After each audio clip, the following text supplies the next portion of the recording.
if you picked pretty much any major pillar of modern life, all the big stuff, how we educate our children, how we heal our sick, how we take care of our elderly, how we find a mate,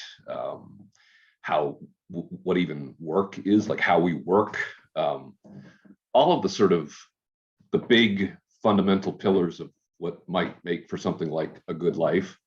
If you were to take any one of them and just start from scratch, if you are going to design like the optimal approach to that particular subject, would you do anything like the way we do it now? Right. And that's kind of just a kind of a worldview, was just kind of standing back from things and going like, why, how on earth did we end up doing it like this? Right. And so that's kind of informed a lot of the ways I look at things. And particularly, and this is kind of how I ended up stumbling across Jordan Peterson, and then of course, like so many, stumbling across you, I was particularly interested in, and this is now probably at least 10 years ago, talk to my friends, I was talking about this a lot, this sort of obviously deteriorating state of affairs between the relations between men and women. And it was something that it was just so, it seemed so obvious to me, and yet it seemed like it was one of those things that was kind of hiding in plain sight. People just weren't really talking about it. And then along comes, kind of indirectly, along comes this YouTube phenomenon who's, well, talking openly about it and lots of other things. And so that's actually how I stumbled across Jordan Peterson. And then of course, that's how I stumbled across you. And another thing that I noticed, and this was something that was happening right around the same time that I discovered you, a good friend of mine who had a very successful therapy practice, couples counseling primarily, decided to close her practice, kind of when it was full, at the peak of it. And I remember having a couple conversations with her. And at one point I said, like, why did you do that? It seemed like, she had a waiting list for crying out loud. And her blunt answer was, I'm just not sure that I'm helping people. And first of all, the amazing candor to share something like that, and also the kind of courage to walk away from a steady income and not just sort of go through the motions, always really stuck with me. And then I come across a Christian pastor who's out there on the internet, entertaining all kinds of questions that, at least in my experience, it wasn't what I would have expected from a pastor. Whether or not there are others that do what you do, fair enough. I wasn't meeting them. And it surprised me in the sense that it seemed like you were acknowledging maybe you didn't have all the answers either, at minimum. And so then what prompted this conversation, this particular conversation, is I texted you a week or so ago because you'd had a conversation with John Vervaeke. And here I see, a tenured professor within the academy having a conversation with a third generation Christian pastor, and you're having a conversation about having 1 foot in and 1 foot out of the institutions. And of course, what prompted my little text to you is like, oh, well, as it happens, accidentally, I've sort of spent a lot of my life starting things. Whether they become institutions or not, I suppose will come after I'm not here anymore.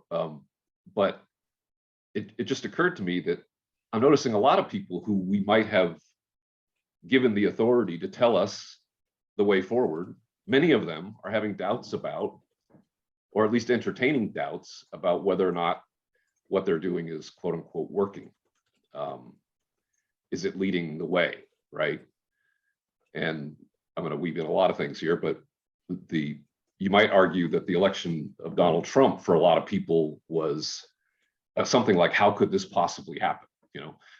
This idea that where are the adults that would somehow, have headed this off before it got to that kind of question, and this kind of gradual deterioration of almost every institution, every sort of source of authority, credibility, source of hope, source of guidance, source of meaning. Maybe that leads us to the meaning crisis. And so that's a very brief summary of how I found myself to you. And then I've been basically following ever since. I've been watching, and sometimes you don't know exactly why you take an interest in something, because it's not obvious exactly why I found what you were doing so interesting. That's not in any way a comment on how interesting it is or is not. It's just, sometimes you don't really know why you find something interesting. So that's a quick kind of, that's my version of, I suppose what I should add is that, and we talked about this a little bit when you came on our little project. I like to tune in, like when some coincidence happens, it's like, that's just too random. I like to sort of tune into that frequency. Anytime something happens, that's just like, what are the chances of that, right? I sort of make a point of paying attention to that. And very early, I forget, one of your early videos, you mentioned Whitensville, which, this is a tiny little town that almost nobody's ever heard of in what is sort of, it's kind of the middle of Massachusetts. What happens to be the town that my father was born and grew up in. And I think we since figured out that your mom and my dad probably went to secondary school together. Although we should check that out because she's still alive. We could actually find Yeah, out. we should. I should ask her. And I know you've rented a car from my uncle who has a business there.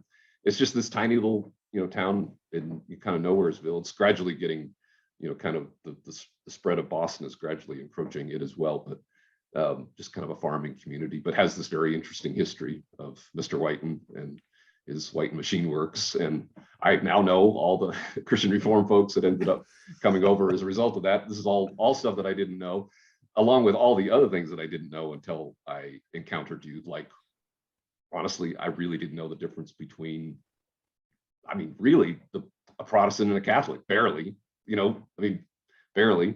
I certainly didn't know the difference between a Methodist and a Presbyterian and a Baptist, and all of these distinctions that seem really salient, at least to some people. These are all things that I have learned from sort of following your journey. So that's a quick sort of summary and setup, and we can sort of go anywhere you want with this.